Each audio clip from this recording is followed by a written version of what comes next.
Welcome to the Duncan Duo Radio Show, hosted by Andrew Duncan, the official real estate agents of the Tampa Bay Lightning. As Tampa Bay's top-selling real estate team with over $3 billion in sales and thousands of homes closed, sell your home with ease, guaranteed in 14 days or they'll buy it. Visit theduncanduo.com. Here's your host, Andrew Duncan.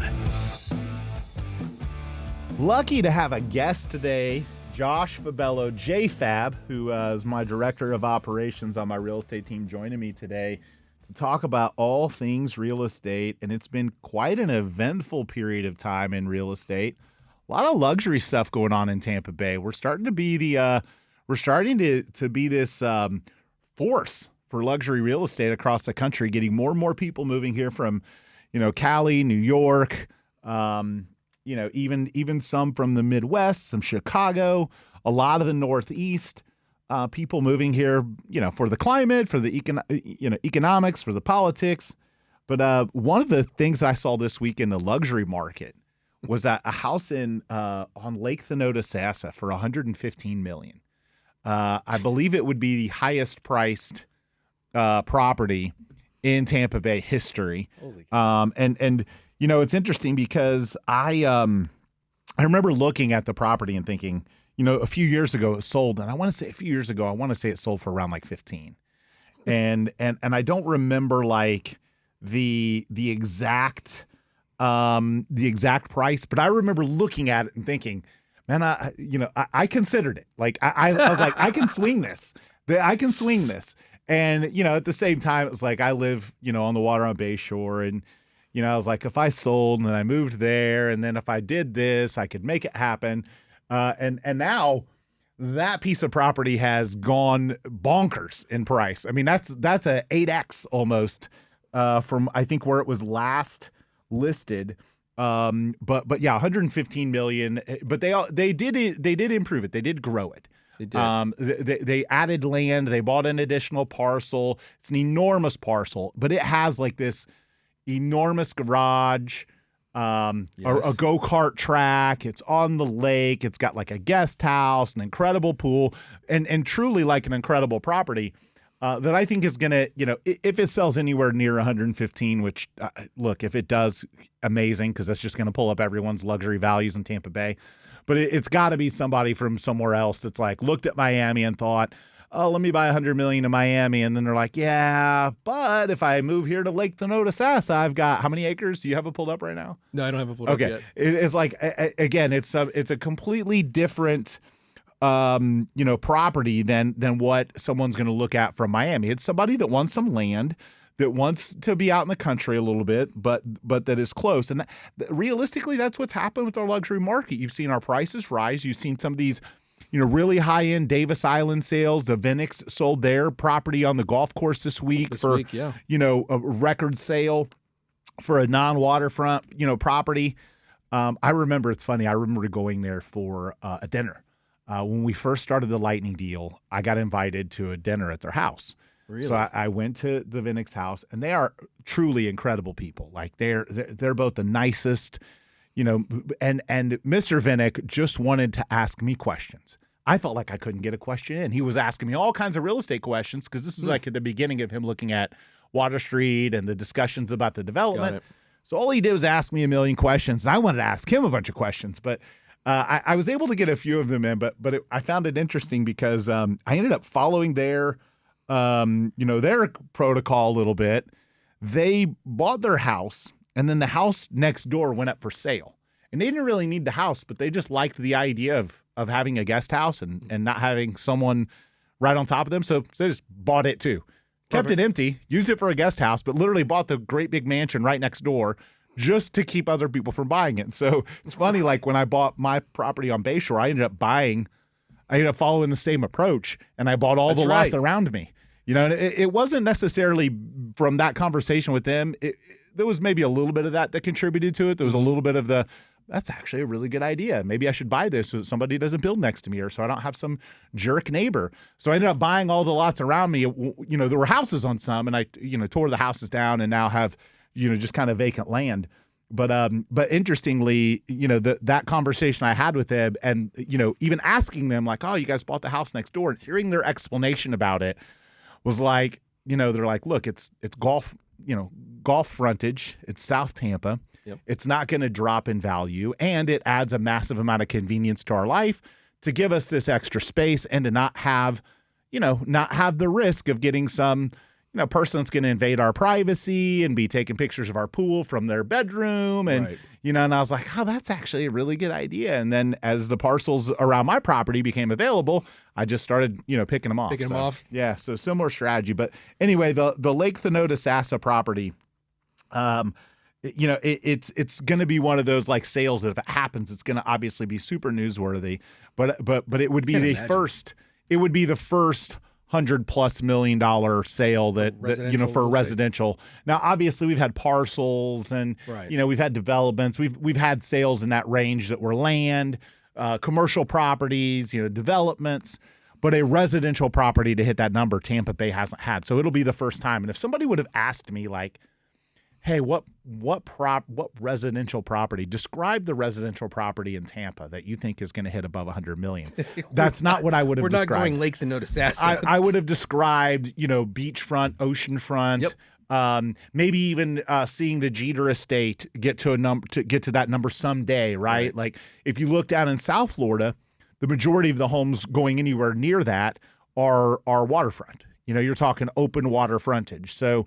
So nonetheless, it is kind of cool. It is interesting to see some of those properties unique to Tampa Bay that are not like what you would expect a $100 million property to sell for are going on the market. And I really hope it gets a number. I hope it finds the right buyer. I think it is truly an incredible property. Like it really is. I mean, for that price, it's great. Yeah.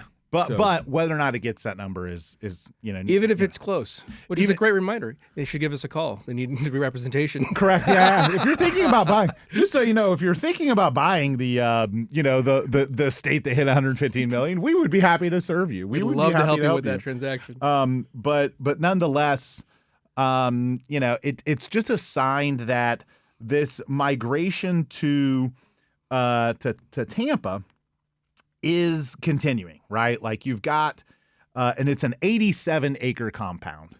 I knew it was a 4-story main home, more than 36,000 square feet, 6 bedrooms, 12 full baths, 14 half baths. 6 bedrooms? Come on, don't you want more kids with 36,000 square feet? 6 bedrooms isn't enough. I got 6 bedrooms. Come on, bro. All right, how many car garages are there? It's palatial. there we go. It's palatial. Yeah, it's in fact, they have it says designed to house up to 22 vehicles, but the cool part about their garage, and this is what I'm going to do in my next spot, is that all of the cars can pull out without having to move anything. Whereas, like at my house, I've got to move cars around to get to car it. Tetris. Yeah, I have to do car Tetris to move stuff out. But they do have the owner does have a Ford GT. In the pictures, there's a new version of the Ford GT and an older, the 0506 yellow with black stripes. So the owner has an epic car collection that I definitely love very much. But it really is a sign that the luxury movement that's coming to Florida, the amount of money that's coming to this state, that's moving from these other areas that are, like I saw the New York City mayor go out and attack King Griffin, the guy that runs Citadel. He's got that, he's put so much money into New York. He's got facilities, business. He's doing a new build out, and he gets attacked by the mayor because he has a $200 million penthouse, and they want to tax it more. Got to get it. Got to get that money off that. Well, not just that, but they politicize. The mayor actually went out and said his name, and it's like, man, do you not get economics? And so what's happening is these cities and counties and states that are going after people that are billionaires and hitting them with these taxes, they're just going to move. I think most people, when I hear people say things like, well, shouldn't they pay their fair share? And look, I'm not somebody who wants to skate on taxes. I've personally paid millions of dollars in taxes. But what I will say is that I think over the last few years, there's been a loss of faith in how that money's being used. Right. If you believed that they were being a good steward of the money right? And they were really, truly, genuinely helping people and not, doing these NGOs and pet projects and, lining the pockets of other countries and these crazy studies that they're doing with taxes. Wasteful spending. I think it's so wasteful. I think that most of these cities, counties, and our country need way more than capital investments, or way more than tax revenue. It's making the tax revenue efficient. Because here's what you're going to do: you're taking billionaires who are creative financially, who can figure out, hire the CPAs, they can figure out how to avoid the taxes that you're trying to charge. You're not really going to get them. You're going to talk a big game, and you're going to go on TV and say, we're going to tax this guy and we're going to tax that guy.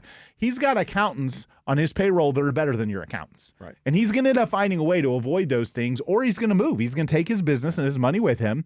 And truthfully, who they're really hurting are the people that need those jobs. People don't understand the effect that happens if the billionaire that's got a couple thousand employees says, you know what, this guy's attacking me. I'm relocating. I'm going to move my business to Florida. And that's exactly what's happened. And that's what's been the boom for our luxury real estate market. Yeah. There's more of those people moving here because they look at it and say, okay, forget the $200 million penthouse in New York. I can buy a $50 million place on the beach in Miami, and I can cut out the millions that I'm paying in these city and state taxes and, get all the benefits of Florida. So it really is. And I think what a lot of people also don't get is the long-term benefit of what that'll mean for our economy. So when those people move here, they're going to move their businesses and their jobs, and they're going to move employees here, and then those are going to be home sales. And then there's this effect of all this revenue that comes to our country and our state. I think it's people really still evident in our business too, is that I can tell you that looking at all the data. So we always do every week. We look at all the data that comes in for our listings and our high-end listings. I can tell you without a doubt, over 30% of online views is coming from New York, the state of New York. Yeah. After Florida and Miami, focusedly, people are looking in Miami to come to Tampa. Yep. It's New York is the next area. Yep. Consistently over 25%. And I've mentioned this before too. We're starting to see a little bit of California. Oh, it's we never saw 10 years ago. Yep. The only time we saw Cali moves was PCS to McDale from somewhere out west. That's it. Base, that's all we'd see. Now there's plenty of people that are just tired of it and looking at, man, look at all I pay, and I drive around all these homeless people and do it, and I think the people generally, especially the people that are attacking successful people and saying pay their fair share, they pay the majority of taxes. They do. The majority of taxes are paid by the top 10% of earners.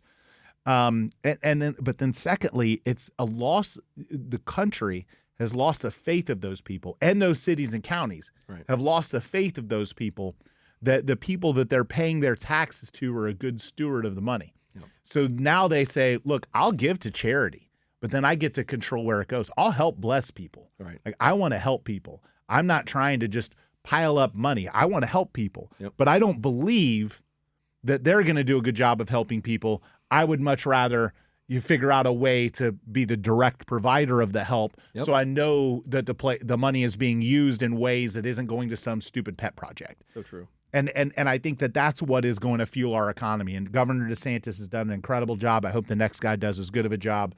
But our luxury real estate market, the people, like when you look at our stats right now, there's a lot of weight to our market in the luxury market, more than there has been before.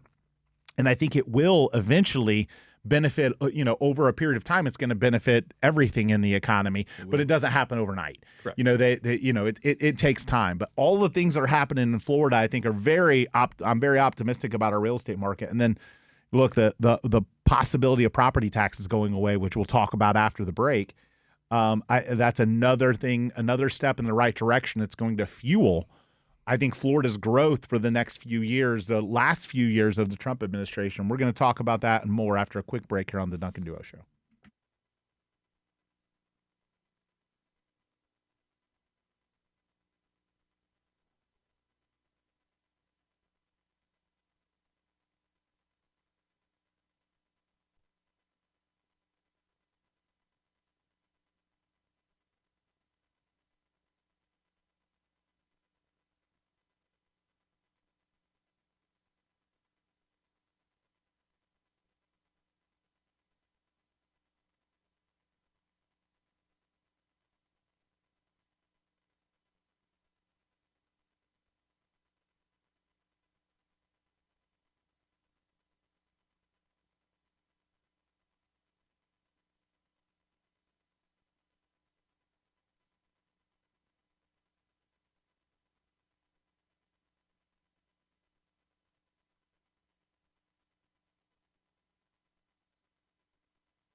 back to the Duncan Duo Radio Show, the official real estate agents of the Tampa Bay Lightning. Top team in Tampa Bay, over $3 billion sold and counting.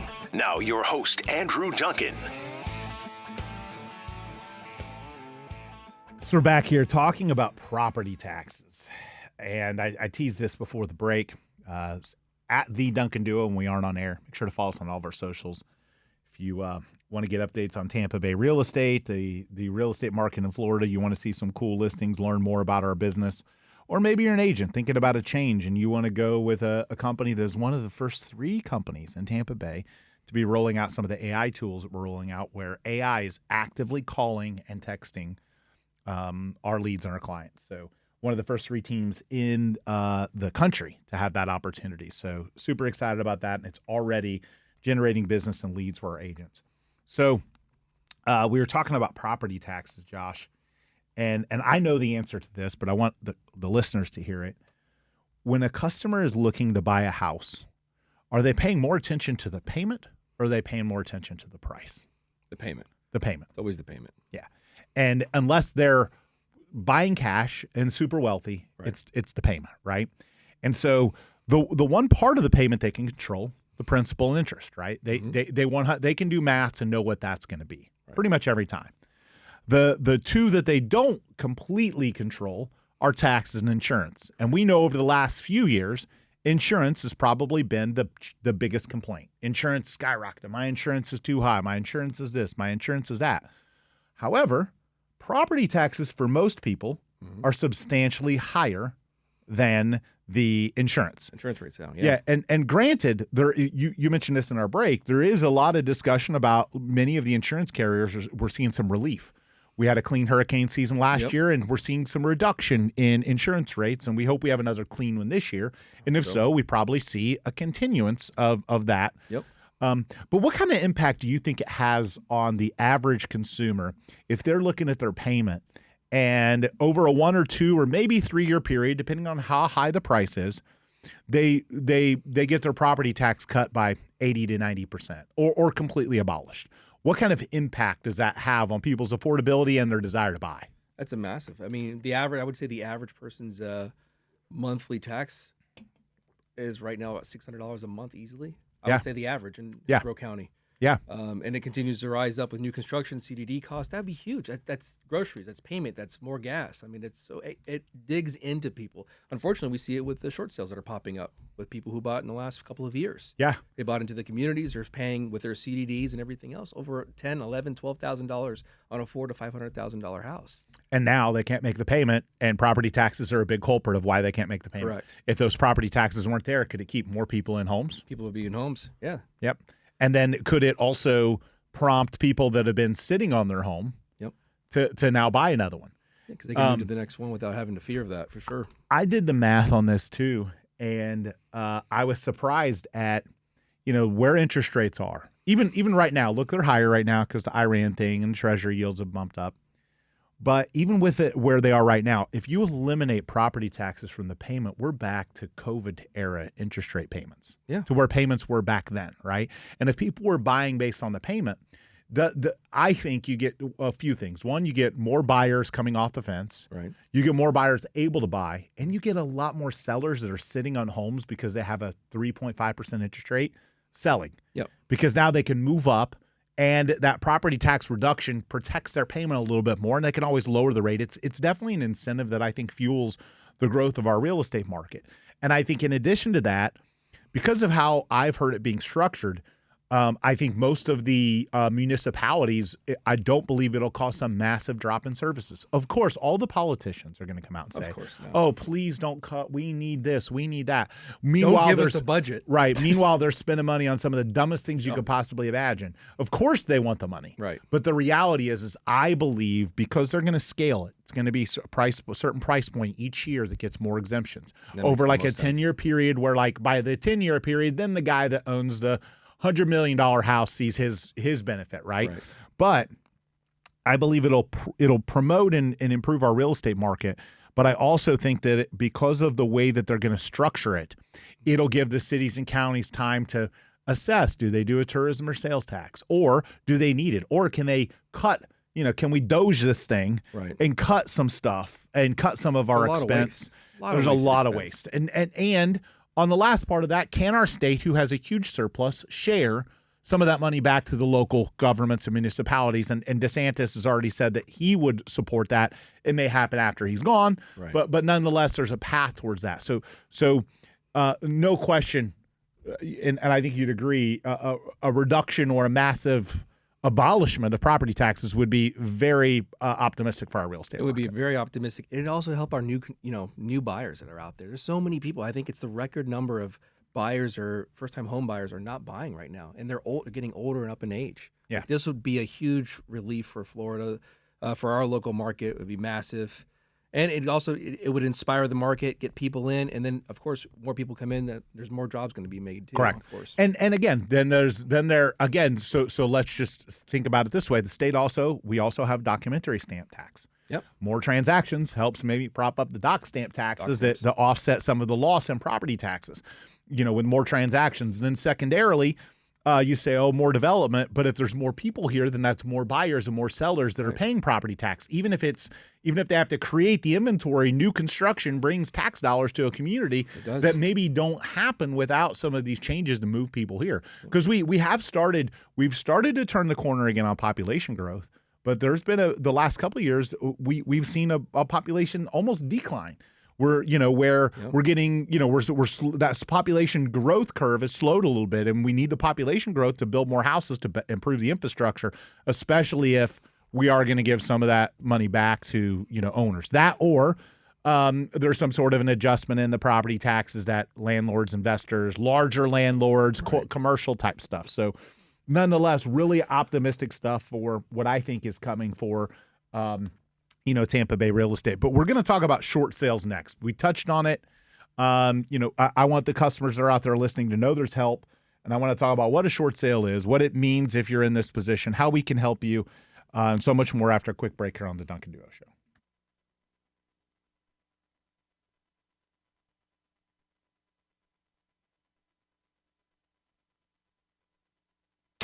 And we're back with the Duncan Duo Radio Show, Tampa Bay's #1 real estate team. Over $3 billion in sales, thousands of happy clients, and official partners of the Lightning. Now your host, Andrew Duncan. We're back talking about the Tampa Bay real estate market. Josh Fabello with my real estate team on. Andrew Duncan, as our little intro said, at the Duncan Duo, Twitter, Instagram, YouTube, TikTok. Both of us sporting our Tampa Bay Lightning hats today. We did not coordinate it. Just supporting Just our supporting. team. We Just need a supporting. win on Friday.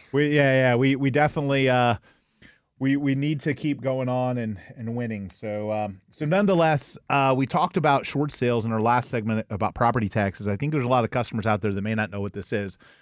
So I'll kind of describe it. A short sale is when you sell your home short of what's owed. And the goal is getting the lender to cover that or cover most of it so that you can move.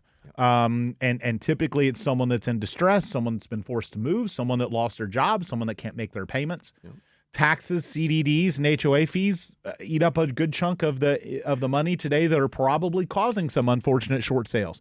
The worst part about a short sale or foreclosure is it does drag the values down in the neighborhood. That becomes a comp. It does. And most of the time, those homes are not going to sell for maximum value. They're not going to be as well maintained. They're going to be damaged. They're going to be vacant for a while. They're going to have repair issues. So short sales, foreclosures in the real estate world, bad. Right. We don't want them, right? We don't want them. And banks have historically gotten creative. They've done forbearance. They've done some things that have delayed some short sales that probably would have happened during COVID, right. But now we're in this place where customers are running into this. And, maybe some of the people that had obstacles during COVID, they got forbearance and then they got reemployed, but the value hasn't gotten back there yet. Right. And this is especially apparent in communities where the builders are still building, where they're offering concessions that, retail sellers can't touch, and where, those builders can take a hit on the chin and it not change their life. So, Josh, what would your advice be for somebody out there that's behind on their mortgage, maybe lost their job, maybe in some kind of distress? Let's let them know what their options are. I mean, the best thing to do is talk to a professional, talk to your real estate, get a good realtor, give us a call, of course. I'd love to say that. But give us a call. Let's put a plan together. We can recommend talking to your lender, try to get on a path. Maybe you've already gone down the path of forbearance. Yep. Try to see what you can do there. And then if ultimately the short sale is the best option for us, we've got our own company that helps us with the short sale process. And I think sometimes, depending on how unique your situation is, certainly consultation with an attorney is not a bad idea. Mm-hmm. A lot of the short sale negotiations and real estate agents can recommend one to you. But I also think that people don't know that they can do this, and sometimes they just give it back and they say, "Forget it. We're going to let them foreclose. We're going to give it up." It hurts you more. It's worse on your credit. So if you talk to people that did short sales back during the Great Recession, 2 or 3 years down the line, they were buying homes again. Yeah. And they're rebuilding their credit. The other reason is that the foreclosure process can sometimes take so many years, and until that process is complete, your credit rebuild can't start. With a short sale, you control that process. You get it done sooner. Sometimes banks and investors will give you cash for keys. They'll give you some moving money. Yep. Sometimes you can negotiate the terms of how it gets reported versus a foreclosure. It's just getting straight reported as you gave them none of their money and they had to go to court and auction and all this stuff. Whereas in a short sale, it may appear how it's reported that they got most of their money and you didn't miss as many payments because you worked something out. Right. And typical credit recovery, it's no different than if you had a credit card and you simply just stopped paying it and never paid it, right? Well, that continues to negatively affect your credit until they charge it off, or just close it, or it gets past the statute of limitations. It keeps hurting your credit score. Correct. With a short, you're able to eliminate it. And again, how a short is reported on your credit typically can get you back in the game in 2 or 3 years. Whereas a foreclosure, a lot of times with some of the banks, it's 7. Some of them have overlays that will limit or reduce their desire to loan you money if you had a foreclosure, because they know that you were not cooperative with that lender. If you did a short sale, then they view it like, well, hey, look, they hit a rough patch, but they were cooperative and they worked, and that controlled the loss. The loss wasn't as bad. The other benefit is if you short it while you're living in it, you're continuing to maintain it. You're making sure to keep up the AC. There's still someone there. It's not getting mold. It's not leaking. The power's not off for a year where it gets infested with, animals. Right. So all these things are reasons why you should look at doing a short sale. Of course, it's not the right call for every customer. Sometimes, people look at it and do it differently. But in my experience, we have plenty of people that did short sales with us back in the day and then recovered. Most really do. And they recover quicker. Yep, you come back quicker. You really do with that. I had a client that did the same thing. Had an investment property during 2009. APR was all over the place with an adjustable mortgage. Finally got rid of it, a condo, and within a year they were buying a new home. There's also, I think, what people don't understand too, having consulted with so many of our clients over the years that have done it, and then just being smart with money and giving friends and family advice, there's a dignity aspect to it too. Yeah. Like you kind of grinded and did your part to do as much as you could to give the bank, the people that took a risk on you and gave you money to buy your home, you got them, you did them a little bit more of a solid. Right. I truly think that the dignity aspect of doing a closer job of fulfilling your obligation also helps your recovery. Right. It doesn't feel as negative of an outcome. It mentally helps you, I believe. And I think most people that want to recover, that hit a rough patch, they can feel, like I said, they can feel a little bit of satisfaction knowing that they worked a little harder to try and come up with a solution versus just abandoning everything. Right, and we see that a lot. I feel like we get a lot of calls where it's people have pushed the can so far down the road, where if they kind of step back from the pride a little bit and go, you know what, let me just, I see what's happening. My job situation's not getting better, whatever it may be, and just start putting a plan in place, like getting it done, making the communications. They're going to be in a much better position. Yeah, it's for sure. It's just like it's going to be a lot better for you if you just nip it in the bud. Now, I know a lot of people, I'm sure there's a lot of people listening that may be in a situation where they're like, man, the pride in them. Like, I hate the fact that you're failing, but it's a good tool. It's better than foreclosure. Here's kind of a description for me. And I think, again, your recovery happens quicker. Yep. You resolve a little bit more of your dignity. 2 years down the line, you're going to be grateful that you did a short, not a foreclosure. Absolutely. When you've rebuilt Holy and got cow. a new job or found a new spouse and you're ready for a start over. And it's a whole lot easier to have that conversation with this new person that you meet, this new relationship that you're going to build, to say, I did a short sale, but I made it right. Yeah. It's a I did what I could, and so now you've rebuilt. If you just look like the person that let it go all the way to foreclosure, now you're going to enter into a new like I see divorce happen a lot in these situations, and it's like now you're going into this new situation where you want to like look like a provider or contributor to this person, and you did a short. I just think that's a justifiable, better solution to explain to somebody of what you went through versus you just gave up and let it go all the way to foreclosure. So imagine yourself, if you're rebuilding in a relationship, imagine being able to tell someone what you went through, because eventually if you go down that path and you're going to get married to somebody, they're going to find that out. You're going to run credit. You're going to look at doing something together, and then they're going to learn that you had it's going to come out. So way better to be able to have that conversation at be a short versus a foreclosure. Yeah, I agree. I think another part of the idea of doing a short sale is people don't understand that the bank will work with you. With a good agent that brings you an offer, the bank will work with you. Now, will they immediately give you everything you want? No, but they'll work with you. And again, you with a good agent in the right process, you can rebuild quicker. And 2 years down the line, you're going to be more grateful that you're able to buy or look into buying again. Whether that's a house, a car, furniture, whatever it is, your credit's going to recover quicker by controlling that process. The second thing that I would say that I think is invaluable for doing the short versus the foreclosures. Historically, short sales sell for better prices than foreclosures. They do. If you don't hate your neighbors, right? Do a short sale. If you absolutely hate your neighbors and you want to tank the values in the neighborhood and you want to screw the next guy who wants to buy a house down the street because now your home went all the way to foreclosure and it had the crap beat out of it, it looks horrible and it's got mold and it sells for 25% lower than everybody else, guess what?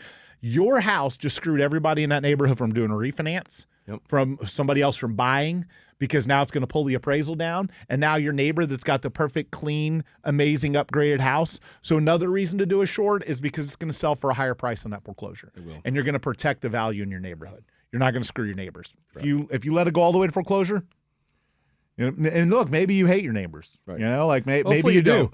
But if you do, but if you don't, then it's definitely a better path. And a short isn't going, like a real estate agent is not charging you. Okay, like if you hire a real estate agent to help you through this process, a lot of people get confused by this. You're not paying the commission. Okay, like and you have to agree that they're earning a commission, but there's an addendum to that agreement that says we're asking the bank to pay for all of our fees. We're not hitting you for money out of pocket. We're not asking you for money up front. We're going to market the property. We're going to get it under contract, and then we're going to submit a package and negotiate with the bank. So you have some control over that process. And again, I get that people throw in the towel and they quit and they wave the flag. Worst thing to do. But I'm telling you, it makes more sense, and you will appreciate it a couple of years down the line that you went that path. You'll preserve so many other things.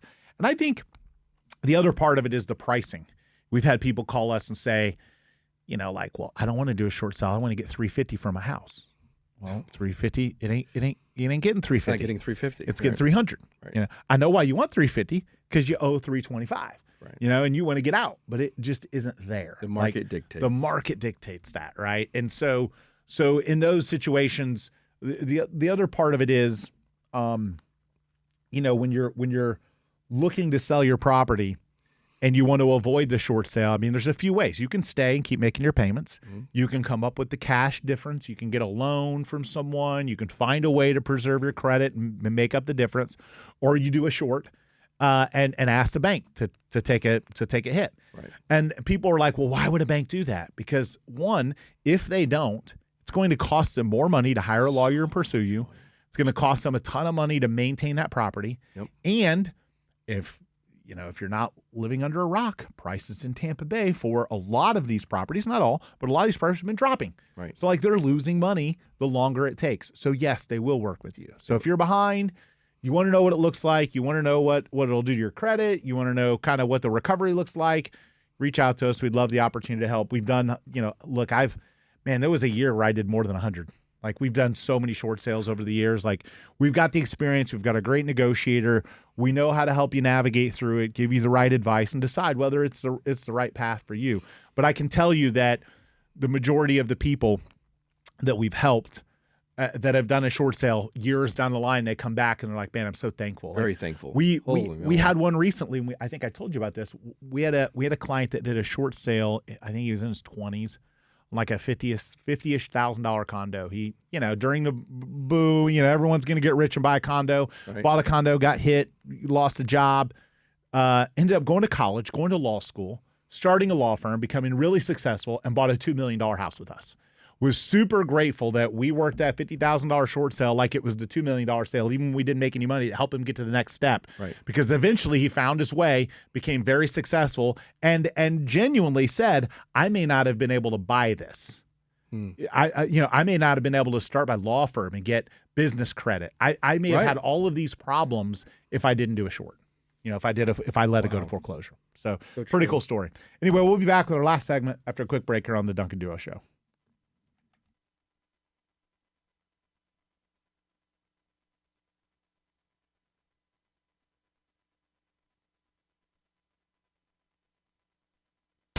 Back to the Duncan Duo Radio Show, hosted by Andrew Duncan, official real estate agents of the Tampa Bay Lightning and the team that guarantees your home sells with ease. Visit theduncanduo.com right now. Here's Andrew Duncan. Back here on the Duncan Duo Show, Andrew Duncan, Josh Fabello with my real estate team. We talked about property taxes, short sales, as well as the status of our luxury real estate market and why our luxury real estate market is still going to continue to perform. We are on air at the Duncan Duo, Twitter, Instagram, YouTube, TikTok, pretty much all of them out there. And so, Josh, we've been rolling out some cool AI tools. Oh, yeah. How cool is it for you to be able to look at all this stuff and know the impact it's going to have for agents that not just join us, but just the industry in general? Well, as a whole, it's amazing to see because our office has always been, we've had all these callers, ISAs, going out there just nurturing our leads. Right. And we have a huge database. Yep. You've been around for 20 plus years, so you know. And to see the change, the shift that's coming with AI, like it's affecting everything, it's actually mind-blowing because it's just nonstop working. Yeah. And providing an immense level of value 24/7 nearly. If someone's texting with it, it'll text back. Correct. I mean, of course, we're following all the laws. Yeah. But if you're texting with it, it'll give you a response. I mean, what was the guy who was asking about information about his he wanted to get the mortgage or pulling money out of his IRA. Yes. Yeah. And now he's getting messages about how to handle his IRA with email builder and stuff. Like it's really and so the neat part from a consumer perspective, there's a lot of fear out there about AI, right? AI is going to come and replace everybody's jobs. I'm starting to change my mind about that. I think AI is going to boost everyone's productivity that implements it appropriately. Leverages. I think that will AI replace a real estate agent? No. Will a real estate agent that uses AI replace a real estate agent that doesn't? Yes, absolutely. Yeah, I think that's the solution. I think you're going to see a youthful exuberance and an embracing of the technology by younger generations, and then the holdouts that say, "Oh, I don't want to contribute to Terminator showing up or iRobot happening." We're a long way from the fearmongers, I think, are unfortunately going to have some problems. But generally speaking, I think we're going to see a massive wave of productivity, and I think we're already seeing it on our team with what we're doing with AI. Correct. Like how we're leveraging that for our agents and how we're helping our agents be more successful. It's a great time to be an agent at the Duncan Duo team. I think I brought this up in our team meeting last week. We're at the forefront, one of the few teams at the forefront that are leveraging AI. Three teams in the country that have this service that's already calling and texting our leads. And fortunately, I'm on the cap table at the company that's doing it. So like I've been kind of helping develop it the whole time. And I think, again, it's this progression towards paying attention to the tech of the time. Yep. Because this tech isn't just about helping our agents be more productive, which like we had an agent join this week that was they're like, can't believe it. We don't even the company I was at isn't even talking about this. Like they're telling us to worry about AI when it gets here. It's like, brother, it's already here. It's been here. So like, but the service to the clients, the people that are out there, kind of anti-AI, that have questions, that have needs, that need responses, right? Now, of course, someone like me that's using AI on the daily and has all the apps on their phone and is running models and stuff, like for me, I'm pretty advanced. The majority of customers are not. They're not. They're still using it as a Google query, correct. Like a search. So the ability for AI to help that customer with their housing needs is pretty powerful. Things like, looking up information and sending them stuff. And, like when they say they're interested in using it a 401k and then sending them information about how to use their 401k to buy a house. And so it's basically a tool that's helping. Now, eventually, maybe it isn't as effective because eventually maybe more of the population is using it on a more regular basis. But even when I ask our real estate team, hey, who used AI at least a dozen times today? And very few of them do, which is amazing to me. So more and more that will happen. But in the interim, it is an amazing tool that is going to help service our leads. It's going to help market our properties. Yep. It's going to help market our business. When somebody says, hey, I'm looking for one of the top real estate agents, and then AI delivers, Andrew Duncan, the Duncan duo, and then that person shows up on our website, guess what? They're seeing our listings. We actually had a new agent from that. Correct. She searched the... She looked for the best team in Tampa, and that's where we came up. So again, if you're not working with somebody that's using these technologies, even if you're very anti the technology, hopefully you're very pro your bank account. Right. If you're very pro your bank account, you should definitely work with either as an agent or as a customer, a team that's using this at a high level, because it's going to mean more exposure for your house. Correct. More opportunities to get your home sold for the right price, and just better strategies overall. Even things like, we recently had a really unique commercial property, and the customer made a request of us and said, hey, I would like it marketed. This is an idea I have. And the first agent he spoke to said, oh, I don't know if we can do that. And then when he spoke to us, I was like, let me run this through AI. And sure enough, it spit out the marketing strategy. We did it, and we put we put the property under contract in like no time because of the marketing strategy that we used, that AI helped us with, because the customer had a very unique need. So and again, like you mentioned, 25 to 30% of our viewers are from New York. That's AI telling us, put these listings in these places where people run campaigns in these places, right? And so it's going to deliver, in my opinion, a massive increase in productivity for real estate teams. It is expensive. Okay. I want to be very clear. It is very expensive. That will limit a lot of people from being able to afford it. Correct. Brokerages will have a hard time rolling some of this out because of the expense. Real estate teams that spend massive amounts and are the ones that are going to be able to afford it, have it make sense. And I think it just compounds what we've already been experiencing, is that big real estate teams are just going to keep getting better. Right. And more agents are going to want to move to those because of those leverage tools that they're not going to be able to get cost effectively on their own. I agree. So, I mean, our bill will be in the six-figure range for our team. It will be a massive bill, but the reality is that it'll deliver more value than that to our agents and create more sales. And truthfully, the fact that not as many people will be able to afford having it, just like not as many people can afford to have a billboard or have a radio commercial or a radio show, it'll deliver more value to our business than other people can keep up with. It really will. But how cool is it, though? No, I love it. I mean, listening to the conversations, like how many consumers have we had conversations with, and they're like, I didn't even know this was. Most of them. I don't know if any of them's caught on yet. We had one. We had one? We had one guy.